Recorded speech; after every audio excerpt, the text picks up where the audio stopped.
পিছন থেকে একটা ডাক আসলো, খোকা। তখন আমি পিছনে তাকিয়েই দেখতে পারি আমার মা আমাকে ডাকতেছে। দুহাত মেলে দিল, বলল যে খোকা আয়, আমার বুকে আয়। আমার চোখ দিয়ে ঝরঝর করে পানি পড়তেছিল, আর সঙ্গে নীলাও বেরিয়ে এসলো। বেরিয়ে এসে আমাকে বলল, কি গো, ভুলে গেছো আমাকে, আসো একটা বার।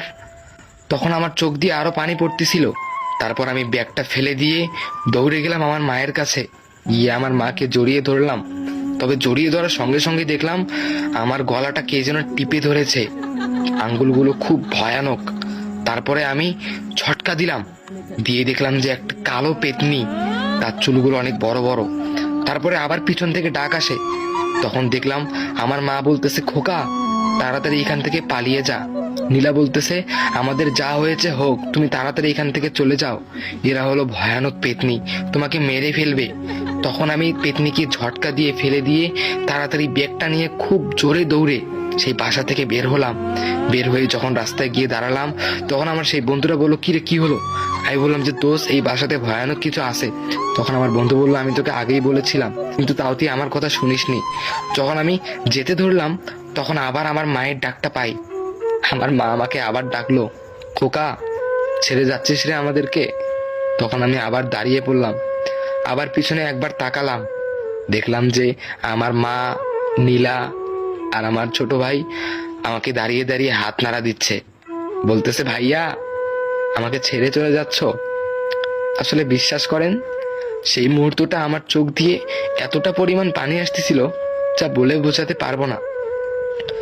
আসলে কালকে রাতে আমি আমার মা, নীলা, ছোট ভাইয়ের সঙ্গেই ছিলাম। আর আজকে যেটা হয়েছিল সেটা সত্যি হয়তো বা কোনো ভয়ঙ্কর পেতনি আমাকে ধরেছিল। আর এখন যারা আমাকে বিদায় দিচ্ছে তারা হয়তো বা আমার মা, নীলা, আমার ছোট ভাইয়ের আত্মা। তারা হয়তো বা কখনো আমার ক্ষতি চায়নি। আর আমিও ভাবতে পারিনি এইভাবে এসে আমি নিঃস্ব হয়ে যাব, এই পৃথিবীতে আমার আর কেউ নেই। তখন আমার বন্ধু বলল, দোস্ত চল, আমার বাসায় থাকবি। তারপরে যখন আমি আবার যেতে ধরলাম, তখন হঠাৎ করে একটি বল চলে আসলো আমার সামনে। সেই বলটা হলো আমার ছোট ভাইয়ের, যার সঙ্গে আমি এত দিন খেলেছিলাম। তবে সেই বলটাকে যখন আমি হাতে নিলাম, নিয়ে আমার সেই ছোট ভাইয়ের স্মৃতিগুলো মনে পড়ে গেল। তারপরে আমি বলটাকে আবার সেই বাসায় ফিরিয়ে দিলাম। তারপরে আমি বাসার দিকে আরেকবার তাকিয়ে দেখলাম, দেখলাম যে আর কেউ নেই। নীলাকেও দেখতে পাচ্ছি না, মাকেও দেখতে পাচ্ছি না, আমার ছোট ভাইটাও নেই। তারপরে আমি আস্তে আস্তে ওখান থেকে চলে গেলাম।